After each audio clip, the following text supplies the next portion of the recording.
Welcome back to Shots with Devin, interactive photography lessons on the radio. Glad you're tuning in. You can tune in to my website, devinshots.com. You spell it D-E-V-I-N-S-H-O-T-S, devinshots.com. Follow the links for WTBQ.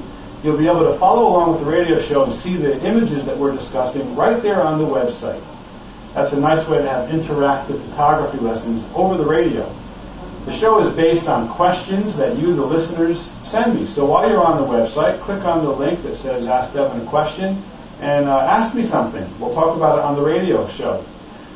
One of the things that we try to do every week is have a co-host. Usually it's a high school student or a college student who has an interest in photography. This week we have Emily. She's a sophomore at Washingtonville High School. Thanks for joining us today. Thank you. Glad to have you here with us. What do you say we do some shots together, Emily? Sounds good. Let's see your pictures. We're going to look at your pictures and see what you like about them. All right, you brought in some prints. Here's the first one. Why don't you tell us about that? It was just a series of roses on the dining room table, and they looked really interesting to take a picture of. All the flowers were dying, and there was only about one or two open, so I decided to take a shot of the biggest one open. And I like the picture because it's bright in color and it's really clear. It shows the springtime coming. Yeah, it's a very nice photo. What camera did you use for that? I used the 35mm Olympus digital. Very nice. And you have a title for that one? Did you title it? No. No? I have to think of that now. Yeah. I like to title my photos. Yeah. My favorite ones. I'll make a title. It It does, you know. And then when you frame it, put it on the wall, you can put the title in the corner and sign it. Makes you feel important. So one of the things that we spoke about was how we were going to look at your pictures and maybe identify some ways that you can improve with your photography skills. So one of the lessons that I'm making just about every week has to do with composition.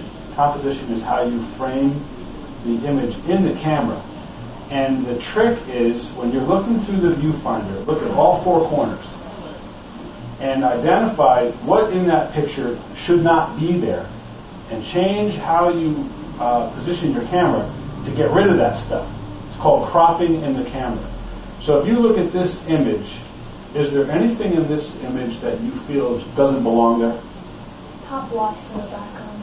Yes, exactly. I don't even know what that is. What do you think that is? Looks like shells and another part of the flower. Yeah. See what happens. Look if we kind of crop it or not cut that out. Looks much better. Doesn't it? Yeah. Now, if you had done that when you were taking the picture, if you had positioned your camera to get rid of that, you'd have a much stronger image right off the bat, right? Right. Now, some people say, well, I'll just Photoshop it out, right? I don't agree with that personally. I feel that when we compose in the camera, we should get the best image possible.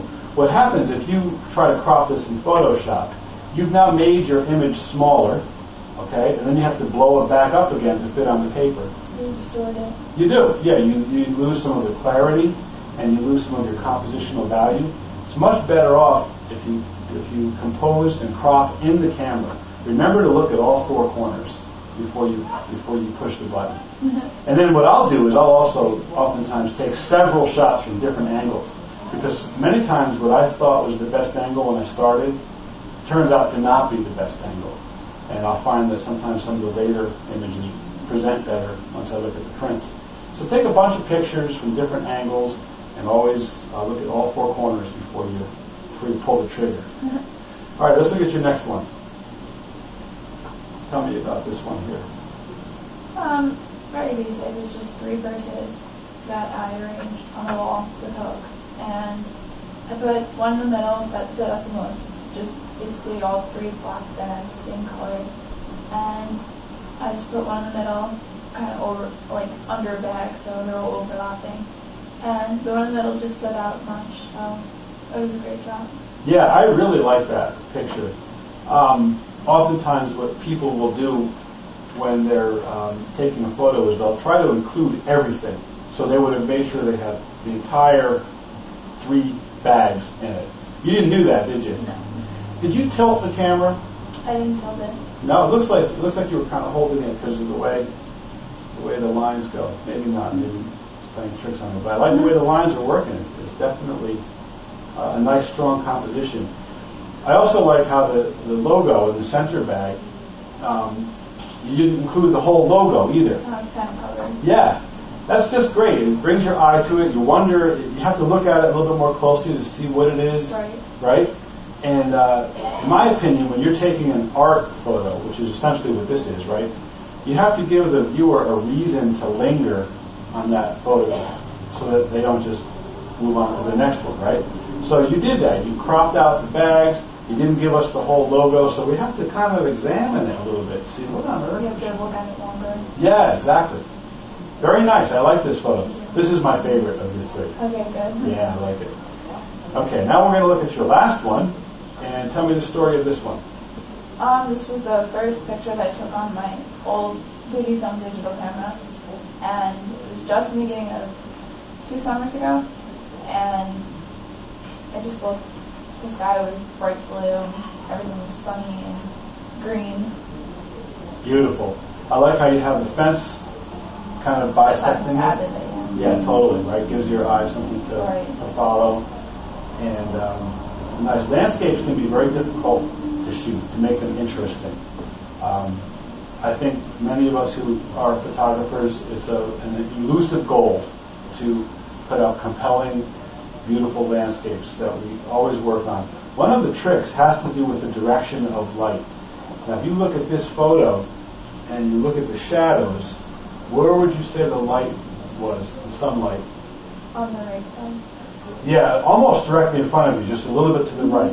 You can kind of tell by looking at the photo where the sun was. So you were almost shooting right into the direction of the sun, right? Can you see that? Yeah, it's bright. Yeah, especially in this top right corner. You see that? The colors are washed out, right? When you're shooting landscapes, first of all, you always want to shoot later in the day or early in the day when the sun's lower on the horizon, right? And it's a good habit to get into to try to have the sun behind you. When the sun is behind you, you're going to get even light on everything, and your colors will be much more saturated. Or if the sun's off to the side, then you get nice shadows. But if you shoot directly into the sun, see how it's all washed out? Washes out the color. Sure does. Matter of fact, even the sky, one way that you can get a nice deep blue sky is to shoot in the opposite direction from the sun.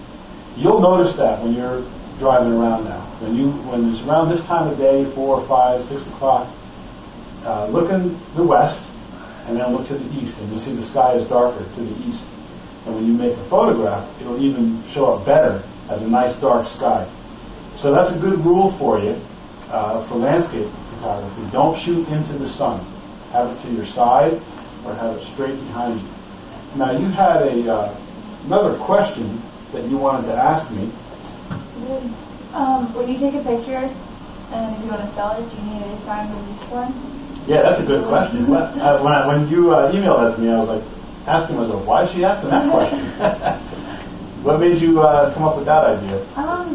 Just in school, like learning about laws and different rights that you can't violate. It just made me think about different signed release forms. Gotcha. Copyrights. Yes. If you're going to use an image of a person, you do need a model release form. Primarily when the person is recognizable. If you see the photograph and you can identify who that person is, and you're going to use it for advertising or for resale, you have to get a model release. So, for example, if I took a picture of you and it was just a close-up of your eye, the side of your face, I would not need a release form usually, because no one would be able to see that picture and say, oh, that's Emily. Mm-hmm. But if it was your face, then yes, I'd have to have a release form. Now, in your case, I would not need a model release form from you. Why is that? Because you're under 18. So I would have to get a release form from your mother or from your father and guardian to have use of your image. So the answer to your question is yes, you always need to have a model release if you're going to use that image, as long as the person is recognizable. Okay. All right? That wraps up our second segment. We're going to take a short break. Don't leave. We'll be back for one more section of Shots with Devin.